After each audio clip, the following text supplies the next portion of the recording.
ప్రియ సహోదరి సహోదరులారా, దేవుని యొక్క వాక్యాన్ని మనం జాగ్రత్తగా గమనిస్తే భక్తుడైన దావీదు తన జీవితంలో కీర్తనకారుడు అంటున్న మాట, యెహోవా నా శైలము, నా కోట. కోటకు ఉన్న మరొక ప్రాముఖ్యమైన విషయం ఏంటయ్యానంటే ద్వారము. ద్వారం అనేది ఎంత బలముగా ఉంటే జీవితం అనేది అంత బలముగా ఉంటుంది. ఈరోజు ద్వారం అనేది మన హృదయాన్ని సూచిస్తుంది. పరిశుద్ధ లేఖనాన్ని మనం గమనిస్తే సామెతల గ్రంథం 4:23 నీ హృదయమును భద్రముగా కాపాడుకొనుము అని దేవుని వాక్యం సెలవిస్తుంది.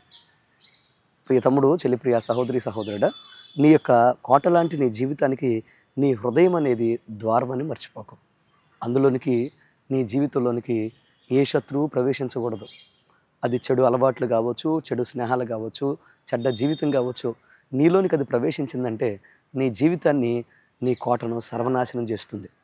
సో ఈరోజు ద్వారం ఎంత బలంగా ఉంటే కోట అంత క్షేమంగా ఉంటుంది. నీ మనసు, నీ హృదయం అంత బలంగా ఉంటే నీ కోట అనబడిన జీవితం అంత బలంగా, భద్రంగా ఉంటుంది. సో నీ బంధాల విషయంలో, నీ అనుబంధాల విషయంలో, నీ యొక్క ఆలోచనల విషయంలో జాగ్రత్త సుమా. ఈరోజు ప్రభువు నీతో మాట్లాడుతున్నాడు.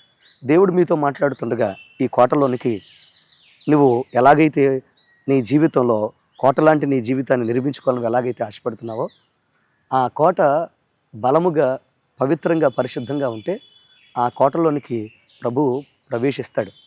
ఆ కోటను ఆయన ఆశీర్వాదకరంగా, దీవెనకరంగా ఆయన మలుస్తాడు. ఈరోజు కోటలో ఆయన ఉండటానికి ఇష్టపడుతున్నాడు. కోట లాంటి నీ జీవితంలో ఉండడానికి ఇష్టపడుతున్నాడు. ఈరోజు ప్రత్యేకంగా ఆయన నీ జీవితంలోకి ఆహ్వానిస్తావా?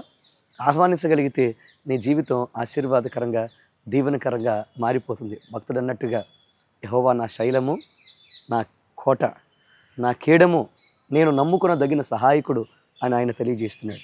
ప్రియ తమ్ముడు, నీ జీవితాన్ని సరిగా నిర్మించుకో. యవన బిడ్డ, యవన తమ్ముడు, యవన చెల్లి, జాగ్రత్త. నీ జీవితం అద్భుతంగా కట్టబడాలి. బ్రతుకులు దీవెనకరంగా మారాలి, ఆశీర్వాదకరంగా మారాలి. ఈరోజు మీ జీవితాలు అట్టి అద్భుతమైన అనుభవంలోనికి రావాలని దేవుని దాసునిగా మనస్ఫూర్తిగా నేను కోరుకుంటున్నాను. మీకోసం చిన్న ప్రార్థన చేస్తాను. మా పరమ తండ్రి, నీ కొందరు స్తోత్రాలు. ఈ అద్భుతమైన కోటలు ఎంత బలంగా కట్టబడినాయో నా ప్రియ బిడ్డల యొక్క జీవితాలు అంత బలంగా మీరు కట్టండి. 100 సంవత్సరాలు జరుగుతున్నా, 100 ఏళ్ళు గడుస్తున్న ఈ కోటలు ఎంత బలంగా పునాదులతో, గోడలతో, ద్వారాలతో బలంగా ఉన్నాయో నా ప్రియ బిడ్డల జీవితాలు కూడా అంత బలంగా మీరు నిర్మించండి. ఈరోజు ఎంతమంది అయితే ఈ వాక్యాన్ని చూస్తున్నారో వారి జీవితంలో ఒక అద్భుతం జరుగును గాక. నీ బలమైన అభిషేకంతో నింపి దీవించమని యేసు నామమున అడుగుచున్నాను తండ్రి, ఆమేన్. God bless you. దేవుడు మిమ్మల్ని నిర్మించి, ఆశీర్వదించి ఘనమైన సాక్ష్యం నిలబెట్టును గాక. ఆమేన్.